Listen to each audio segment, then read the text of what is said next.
Hey everybody, it's Pat from Seattle Coffee Gear. I'm here with Jake and Mike from Anchorhead Roasters. We're in their new space that they're opening up soon to talk a little bit about their roasting and cafe experience. How's it going, guys? Great. Wonderful. Cool. I'm good.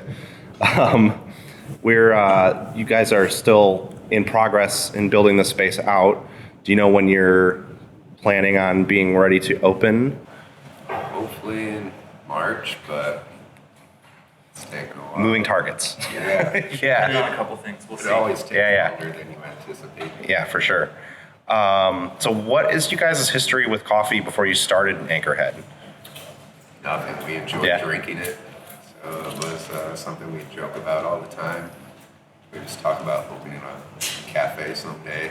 Yeah. We wanted to quit what we were doing Yeah. currently. So one day we just decided to pull the trigger and go for it. Awesome. And you guys were audio engineers before starting Anchorhead, correct? Yeah, that's right. Yeah. We went to school together. We worked at the same club in town. We started touring about the same time. Cool. Traveling the world. Ended up on a couple of the same tours around the country. So Awesome. So one thing that I think is really interesting with transferring any art to any other art is sort of the way that experience with, in you guys' case, music, live sound, how that translates to what you're doing now. Have you found that any of the stuff you learned while doing that has, even if it just comes out in like flavor profiles you like or techniques for running cafes, that kind of thing, has any of that transferred to running Anchorhead? definitely, yeah. There's a couple things.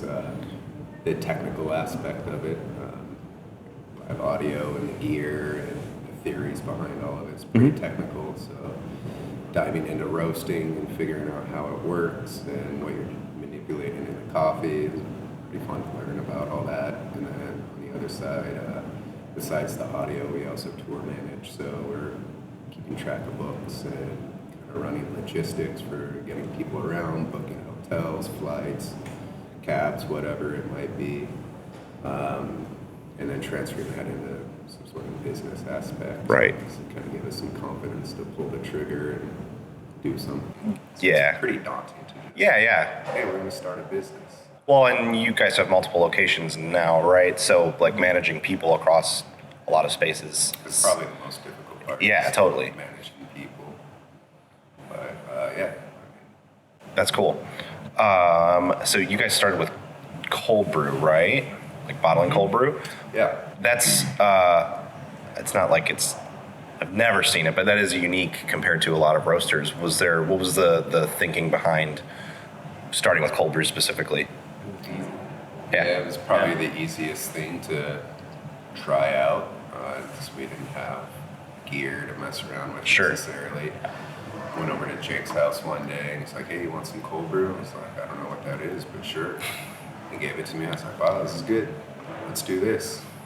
And we got a business license like days later. That's cool. And we started selling like a little over a month after we got the business license in the Duval Farmers Market out where I live and operate the business. Awesome. That's cool. And it seems like you've extended that kind of unique way of getting started to having cafes that like each space is a different like aesthetic and different vibe in what I've seen. How did you come to that idea rather than like more uniformity? I think the lack of experience has helped us a lot. Not being pigeonholed into what you're supposed to do. We just kind of do whatever we want. So starting with cold brew and then learning from there, and then cafes. Pretty much want to do the opposite of what other people are doing. Sure. Kind of stand out, kind of, we're figuring it out as we go. So that lends itself to just uniqueness, I guess. Awesome. That's cool. And this space we're in now is your new Bellevue location. How do you see this space fitting into like kind of your operations, expansion plans generally, like as a whole? I think it's an underserved market for specialty coffee. Everybody wants to be in Fremont, Ballard, Capitol Hill, like the cool parts of town where people generally reside. But I think there's a lot of room for places like Bellevue that are kind of underserved. They've got more of a corporate coffee Totally. business. So, Especially with the light rail going in. yeah. Yeah. I think Bellevue is going to turn into a crazy place once that happens. Yeah. 'Cause Like, when you can get downtown so easily, it's going to be a no-brainer to just live over here, come over here. yeah. Easier. I mean, the perception, I'm relatively new to the area, but the perception I've had living here for a year or so is like, I'd never come here because I don't work here. Yep. So with the light rail, there's more of a reason to spend more time all over the area. Cause like, it seems like everybody spends time in downtown Seattle, but other than that, everyone sticks to the spot they live in. But with that expansion of the light rail, it makes sense that more people would be here to live and to just hang out. Hopefully the area For sure. adds cool spots like this to facilitate that. It's literally right across the street. So, Yeah. if you ever want to hop in the library, it's right there. Yeah. For you. Yeah, that is awesome. What was we talked about this a little bit, and it sounds like a tough question, but what was the hardest part about, or has been the hardest part about setting up the space, getting it ready? This specific space? Yeah. Permitting. Took a while. You just have to wait it out. Yeah. But you always hear through the grapevine, like, oh, it shouldn't take very long. It always takes double. Yeah. Whatever you think it's going to take, it's If going to not. take double. Yeah, I was gonna say it takes double, but plan for triple, or you'll be disappointed. Yeah. So yeah, just waiting to even start the project, Mm-hmm. and then you always have a couple hiccups along the way when you're doing a build out. Yeah, just waiting. I think we signed the lease last April. Wow. Yeah. It's been a really long process. We've had Yeah. to be open in November. Yeah. It's currently February. So Yeah. Yeah. That's frustrating. it is, but yeah, you learn to deal with it. Yeah. Sounds Yeah. fun. Yeah. And at least it's not the first one, so you guys are probably we a kinda little bit knew used it to was it. coming. Yeah. Yeah. That's good, at least. Kind of changing gears back to roasting specifically, what is your general approach to roasting? Like, what would you say is the thing that Anchorhead does different, or the core of your roasting practice?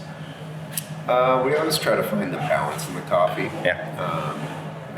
Really trying to caramelize it, get a nice flavor profile where you're not tasting roast. Bring it up to where it's roasted enough. Get a good balance of acidity. Nice caramelized finish is always a goal. But really no target, just whatever tastes good to us. Do you tend to let the coffee speak for itself, or do you look for specific things in the coffee to bring out? Yeah, I'm not necessarily trying to manipulate the coffee and bring things out. I kind of let it speak for itself. But yeah, there is some fine tuning when you taste something and keep refining it. I think that's pretty much how we ran the business. Sure. It relates to roasting and how we run the business. We figure it Yeah. out as we go and just make moves based on what we perceive. Cool. What's your process like for sourcing green coffee? Like, in terms of like looking for specific origins or working with specific processors? Yeah, we have some mainstays. We have a couple blends: an espresso blend, drip blend, normal, and Leviathan. We really like natural coffees. I think we're pretty heavy on naturals compared to some other companies. Sure. We like the fruity coffees. Yeah. They're unique, Yeah. so that's always fun to experience. Cool. What level of natural fermentation? Sure, yeah. Sometimes it smells fantastic when it's dry, when you're cupping it, and then you wet it, and sometimes it's over fermented, and that's a unique flavor. But really experiencing coffee is one of my favorite things. Cool. One thing that I like to ask everybody that I get to talk to, because it's a fascinating question to me, I've gotten a wide range of answers from like, basically this is a stupid question to a very interesting one. But do you guys feel like Seattle's coffee culture has influenced you and the way that you approach roasting, or do you feel more like the current wave of micro roasters in the region is kind of changing the game and more affecting people's taste in the area? I think the style overall is changing people's perception of coffee and what will become popular. Yeah. I like to equate it to like the beer industry. Sure. Where there's the macro breweries and then all the microbreweries back in the 80s. You know, there's a handful, maybe a dozen or so, and now how many hundreds of breweries there are. So Right. I think there's a lot of room for third wave style to come into play and really feature what the coffee has to offer. Do you think that the even wider outside of coffee, that like the culture of the region has an effect on roasters' approach to it? Like, because comparing to like microbreweries again, I know there's such a different style of brewing here than like in the Midwest, for example. So I wonder if culture outside of the practice of roasting is kind of affecting the way that roasters approach how they handle the coffee. I don't think the coffee culture is really influencing Yeah. what we're doing. So, lighter roasted coffee, the Nordic style. Mm-hmm. There's a lot of people all over the world doing lighter roasted Sure. coffee. I just drink some coffee from the Northeast that's pretty on par. I think the industry as a whole will start moving towards specialty preference of coffee instead of the mainstream consumer grade. Cool. Yeah, that's interesting. Like I said, I've gotten a wide range of like the region is super important to people, the way they look at it, and that kind of what you're saying more like the industry moves as a whole. So it's always interesting to hear what people think about it, because I still can't figure it out. Do you guys have a favorite roast that you've done recently or even not so recently?